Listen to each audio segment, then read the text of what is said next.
Welcome to this episode of Selling Florida with the Robert Slack team. Here we are, Kat, in beautiful Sarasota, Siesta Key. There's a lot for us to see today. It's going to be a jam-packed day. We've got an incredible VIP tour set up at the Ringling Museum. Then we're going to meet up with Ryan, the Robert Slack team leader, followed by lunch at his favorite food spot. We're going to talk all things architecture and, of course, check out one of our beautiful listings. It sounds like we've got a full day, so you know what we should do. Let's get this party started.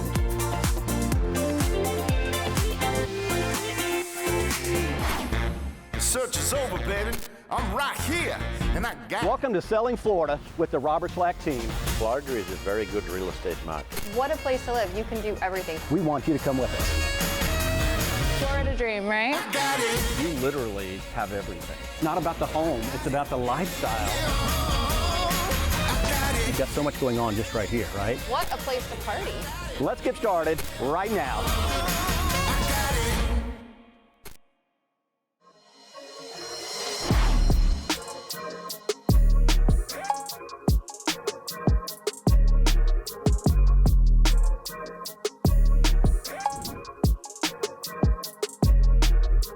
Dan, I think most people associate the name Ringling just with the circus, but I think we're going to find out today there's a lot more that goes into that name. Well, we're here today in this beautiful 66-acre Ringling estate. There's so much to see. We're going to meet up with Stephen High. He's going to show us everything there is to do here, and I can't wait. Let's go meet up with Stephen.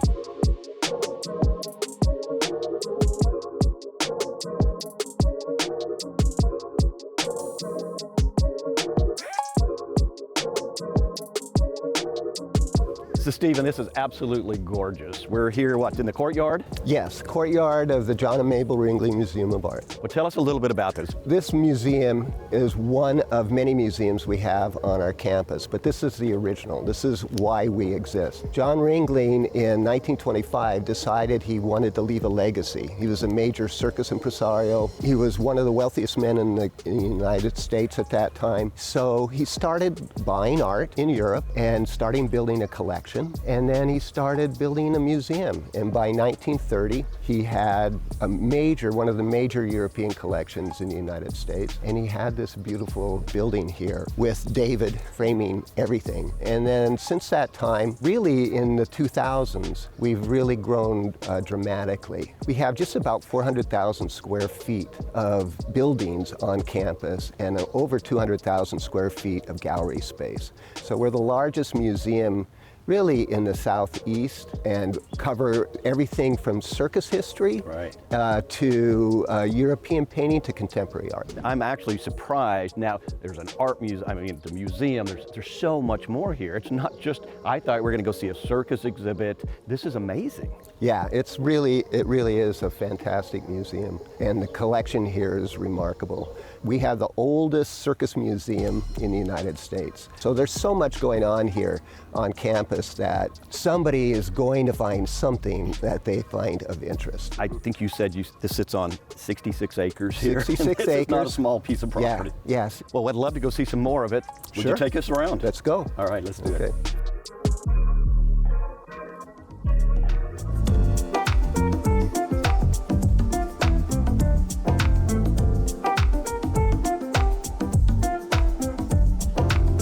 We're standing right now in front of what I think is one of the most striking architectural examples in Florida and I'd say across the country. This is our Ting Sung and Wei Fong Chow Center for Asian Art. And this is really the signature piece. And it's composed of terracotta tiles. The texture changes, the color changes throughout the day. So this is two glazes, a gold glaze and a green glaze on top, which gives it its kind of iridescent color. Stephen, the architecture of this building is certainly impressive, but it's very different from what we've seen across the estate. Yes, intentionally, because we are a museum, a contemporary museum, as well as a historic museum, and we want our buildings and our collections to be the work of our time.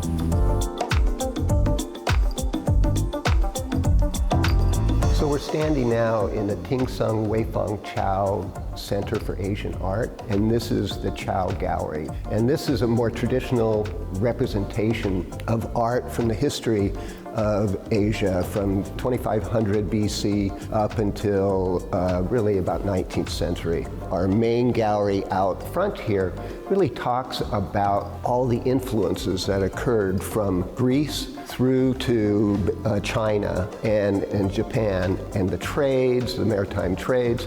And so that tells a much more nuanced story. This one talks more about the specific objects and the time frame in which they're in.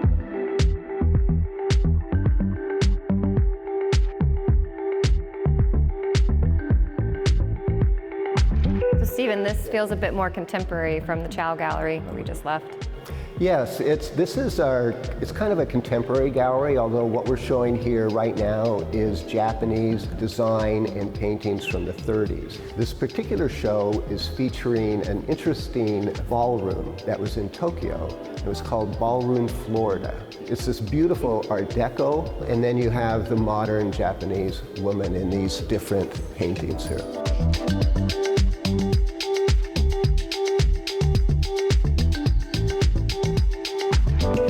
This was John Ringling's home, and he was only down here a few months of the year because he lived in New York City and in New Jersey, had homes there as well. But this was their place where they would have lots of parties and gatherings. When John was here, he owned everything you can see and was in the process of developing it when he eventually died. So Steve, this is like the summer house? The summer house, Okay. yeah. Just a quaint- Well, the a winter quaint house getaway. in Florida, Snowbird. but The it 36,000 does the square same foot. thing. Yes, yeah, Got it. yeah. Yeah. And it's a gorgeous building.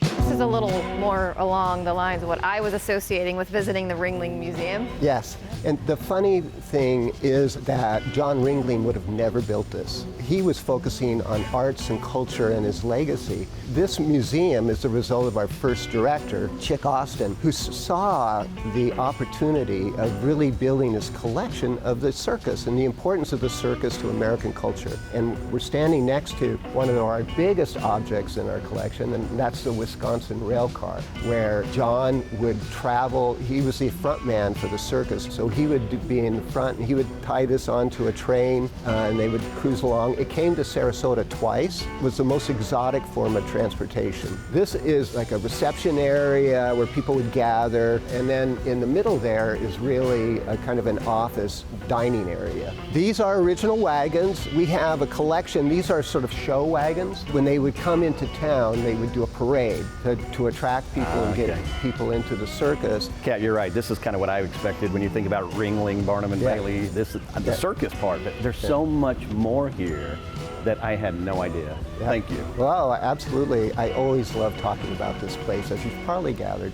There's lots of stories to tell.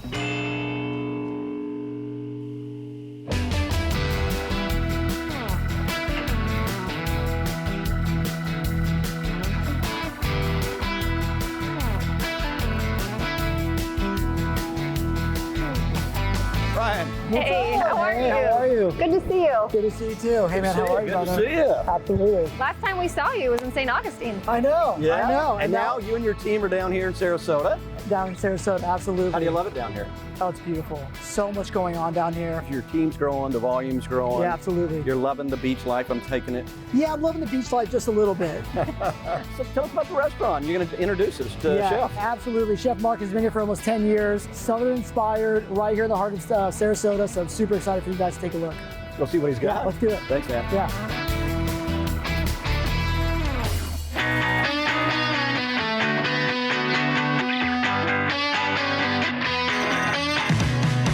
Chef, I want to thank you so much for having us. This place is absolutely incredible. I see we have a couple of dishes, but before that, tell us a little bit about yourself and how we kind of started this whole operation.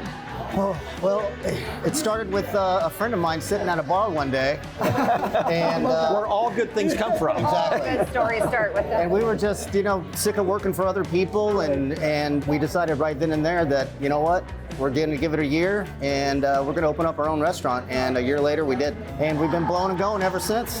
That's awesome. What's your inspiration behind the menu items? native Texan, moved here when I was 18 years old. So there's a lot of Southern influence and a lot of childhood memories that help me create my menu and my dishes. I love that. Now, again, we have 4 here. Kind of run us through these 4 and tell us a little bit about them. Sure. Well, we'll start here. Our fried chicken, double dip fried chicken. First, it's brined for 48 hours, and then it's double dipped in like a hot sauce and milk brine, and then into the seasoned flour. Topped with, I loved honey growing up as a kid on my fried chicken for some reason. So we top it with a hot honey sauce and some crispy herbs, bacon and beer braised collard greens, and buttermilk biscuit.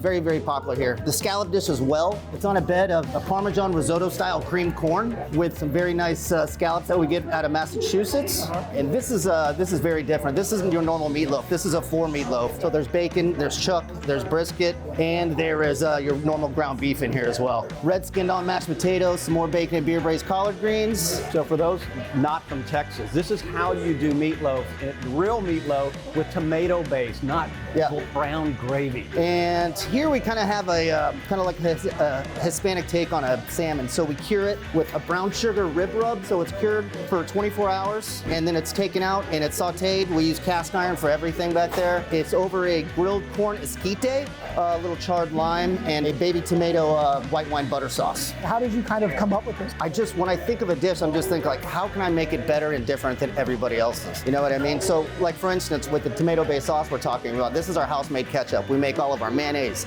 our ketchup, our barbecue sauces, all of our salad dressings are made in-house. Yeah, we top it with our house-made ketchup like I used to have when I grew up, except that was the really red Heinz 57. You remember that? Yeah, I do, of course. Okay. So that's where it came from. 10 years is a long time, and congratulations, because a lot of restaurants, as you know, don't make it past the first 2 or 3 years. Yeah. So congratulations to you. I mean, people love this place. We're lucky. We're very, very lucky. Well, Chef, thank you so much, man. This is incredible. I don't know about you, but I'm super, super hungry. So I think we should kind of maybe get in this a little bit. I'm going to pass that to you. You know I wanted this one. Okay. All right.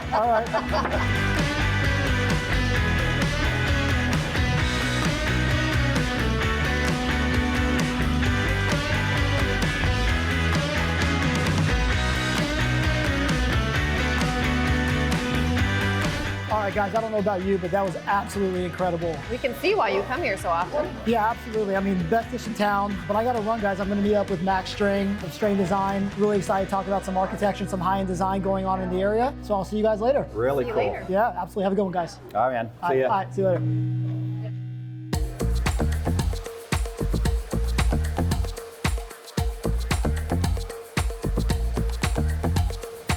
Max, pleasure to meet you. Nice meeting you too. Thank you so much for having me at the Sanderling Club. Oh, it's a pleasure. Let's go talk about architecture. Let's do it. Okay.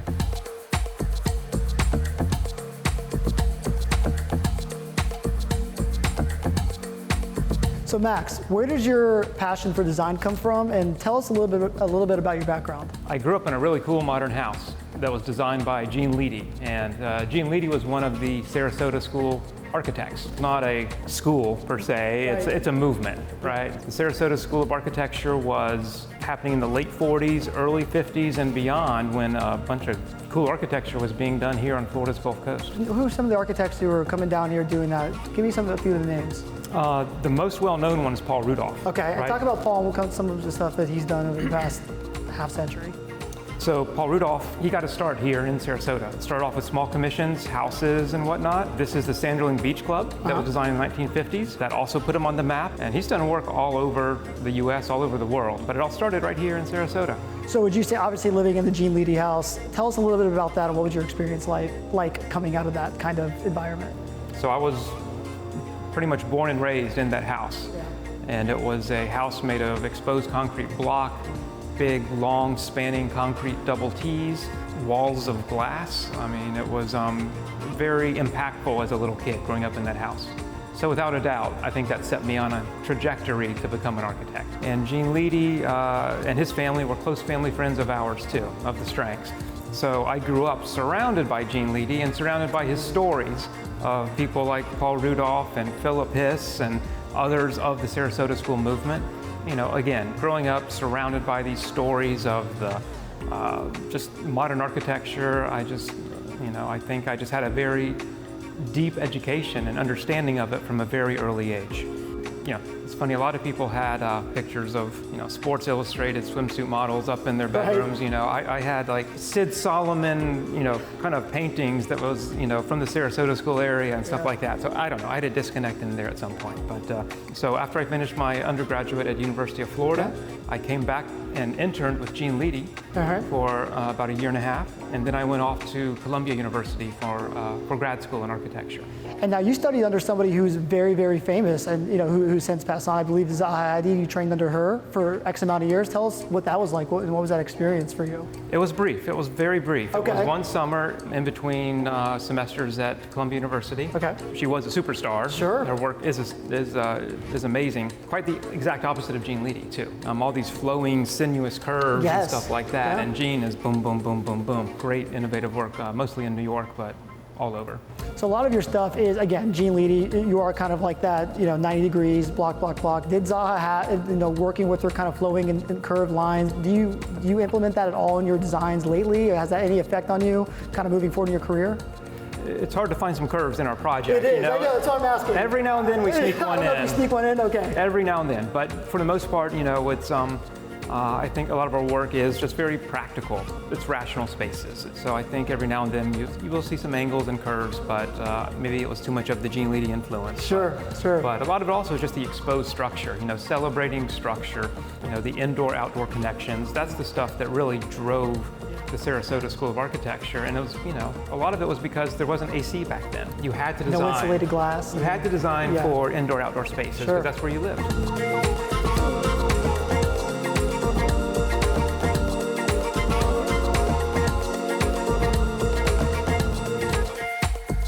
So Max, where we are now is pretty significant. I mean, we're talking about the Sarasota School of Architecture, Paul Rudolph's influence all over the world. Tell us a little bit about this location, the Sanderling Club, and a little bit of its history. The Sanderling Club is a very iconic place in Florida's history, I think. Sanderling Club, these cabanas were designed by Paul Rudolph. There was actually an observation tower and some other features that were part of this. And this was one of the very first residential kind of master planned neighborhoods on Siesta Key. So that goes back to the 50s, and it's evolved over time, but it's kept its charm. And it's right here on the edge of the Gulf of Mexico. Every Friday night, every Saturday night, all the neighbors come out, walk down to the cabanas, have cocktails, watch the sunset. It's just a very social place to live. It's great. And what about this design is special for you? The most eye-catching part, I think, is the curvilinear roofs on this, kind of to mimic the ocean waves, right? That was the thought, the driving thought, but they were just so simple to build. You could take a pickup truck to the back of Home Depot and get all these materials and recreate them if you wanted. And yet it's still beautiful. It's still beautiful. Again, that indoor-outdoor living. Cabanas are a social engine, you know what I mean? And it's a backdrop for all of the neighborhood activities. And Max, for you, what are some of the most iconic homes built in the Sarasota area? Without a doubt, the Umbrella House, the Cocoon House, Harkavy House, those are all great homes, and they're open for tours through Architecture Sarasota, so they're stewards of these houses. So the public can come, and on certain days they can get inside them. They're fascinating, and they're timeless. And I gotta ask, if you had to pick, what's your favorite one? Umbrella House. It's just, when you're inside it, it just feels right. And as a building, it's just a really cool, simple diagram. Here's a box of a house with a big sunshade over it, and that's it. Very cool. Love it.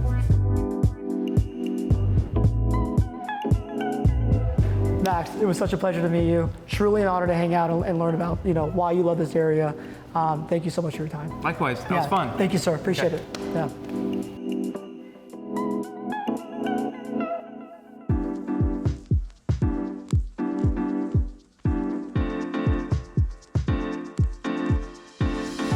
Kat, it was so amazing meeting Max and talking with him and learning about all the different types of architecture that this city has experienced over the last half century. Well, I'm excited to see what this place has to offer. Yeah, a little bit different. We kind of have a little bit more of a traditional cottage right here in the heart of Siesta Key, and let's go take a look.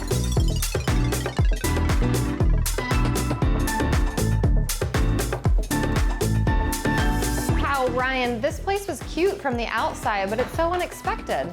I know, this place is absolutely amazing. And what's even better is actually you're steps away from the world famous Siesta Beach, voted #1 beach in the United States. I love what they've done with this place. They renovated this within the last 24 months. Complete gut job, but they've really kept the essence of this place. I'm really feeling the mid-century vibe in here and these terrazzo floors. Yeah, so the owners did a really great job of keeping the essence of that era here, obviously with the terrazzo floors. Even in here we have some Chattahoochee stone, which is absolutely amazing and I've never seen that you don't really get to see it anymore. So I love that they kept that feature. A lot of mixing old and new. These built-ins are amazing. And what they've done as well with the lighting is they've added oversized windows to let all that natural light in. So again, you really get that sense that you're in the tropics, and it's just absolutely incredible feeling in here. As soon as we walked in, I could feel a real design element to the house. The owner knew what they were doing here. Obviously, she did an incredible job, and it's so cool to kind of tour with you today. Yeah, their attention to detail, impeccable. Yeah, it's amazing. It's so warm and inviting in here. I love the soft elements and the unique textures. Yeah, they really did some interesting things with this house. I mean, from the cork walls to the linear drains to, of course, the terrazzo floors, which we mentioned. And actually, I love what they've done with this kitchen. It's more like a modern feel. It's almost panel looking. You don't really get to see that a lot in Florida. And I love people coming in and really mixing it up and adding that flavor. It's not a ton of square footage, but you can tell they literally used every square inch of it in a really smart way with the built-in cabinets, and it feels very wide open in a small square footage. No, that's exactly right. Again, that's a testament to the way they've laid out the furniture. I think the design elements that they've chosen. I mean, this is 1,100 square feet, right? Not a lot, but it feels like there's absolutely plenty of space to hang out, have some friends over, entertain. I mean, this is just a perfect little beach bungalow.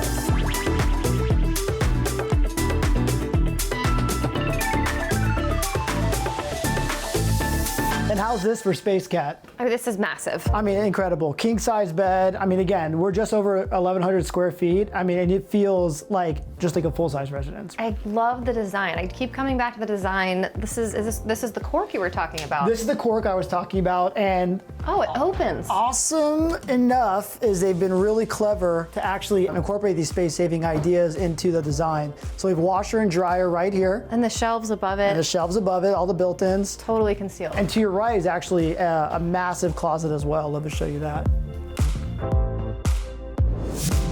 Oh, wow. Yeah. So again, they've done a great job with the ergonomics. Window in the closet. Yep, window in the closet, so you get natural light coming in. Natural light everywhere. The closet, which is incredible. And again, we kind of mentioned the oversized windows before. I mean, this place just has sun, sun, and sun is what you want when you come to Siesta Key.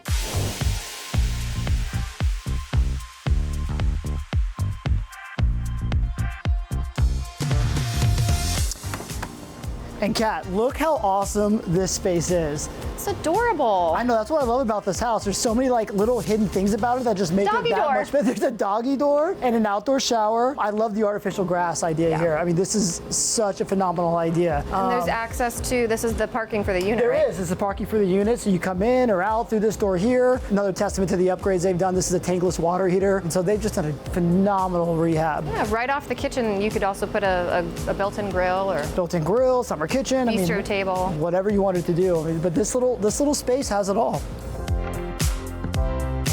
Brian, this place just continues to impress. High-end design, we're in the heart of Siesta Key. What's not to love? I mean, this is a true gem, something that anybody from around the country would absolutely love to have. I mean, who wouldn't, right? With all the amenities, again, your proximity to a world-class beach. I mean, it's just incredible.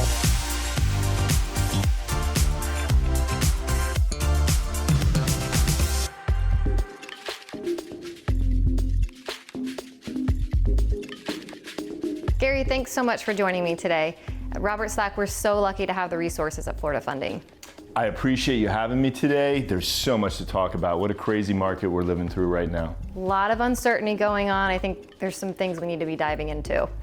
Yeah, so we've seen a big jump in interest rates. An interesting line that you actually shared with me is marry the house and date the rate. And really what that means is that, you know, if you find the right house, it's still a great time to get into the market. We're still seeing appreciation of real estate, but we do have hesitation with clients because of where interest rates are at. You know, with real estate, the adage is location, location, location. And right now with interest rates, it's all about inflation, inflation, inflation. We have seen inflation numbers going up, and that's caused a a big jump in rates. We saw rates in 30-year fixed mortgages go over 6%. Interestingly, the most recent inflation number came out a little bit cooler, and now we've seen rates drop back down. We've kind of come back down into the high fives on a 30-year fixed rate average. So that's helpful and all. But again, marry the house and date the rate. I do love that analogy. So there's still safety in investing in real estate.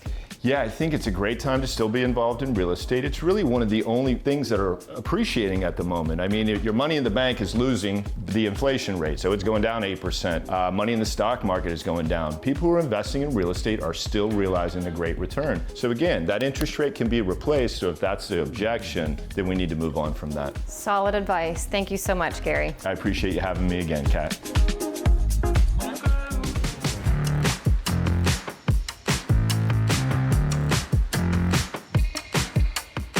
Kat, what an amazing day here at Sarasota. So many surprises Sarasota packed in between the Ringling Museum, which is not just about the circus. Right, yep. And then we were able to see the incredible listing that we have in Siesta Key. What was your favorite part? Of course, eating the food and then the great drinks it made. And just seeing Ryan and his team was awesome. I mean, Sarasota was a big market for us, and it's just been a pleasure learning a little bit more about this place. The theme of the day really has been architecture, and we've seen some incredible works all around town. A lot of surprises here in Sarasota. I will definitely be coming back, and we'll see you next time on Selling Florida with the Robert Slack team.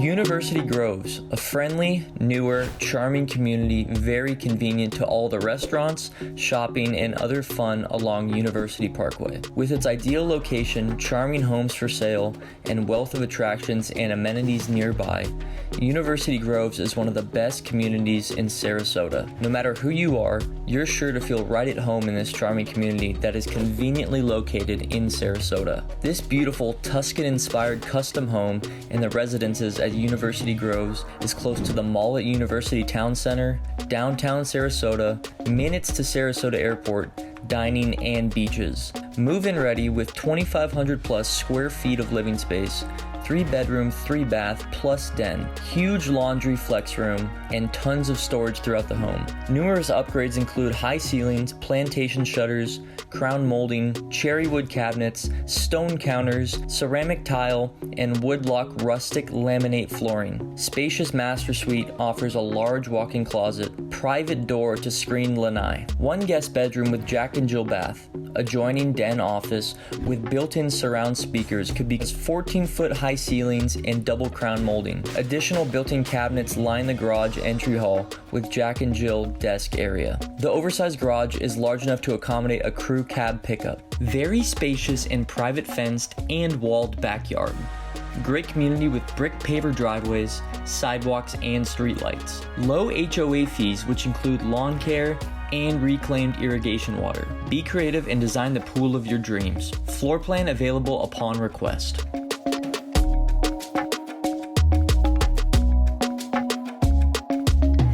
Welcome to Lakewood Ranch. You will see right away why this is the #1 best-selling all-ages community in the country. At 50 square miles, the ranch is really the size of a town, filled with shopping, dining, arts, entertainment, nature, recreation, and so much more.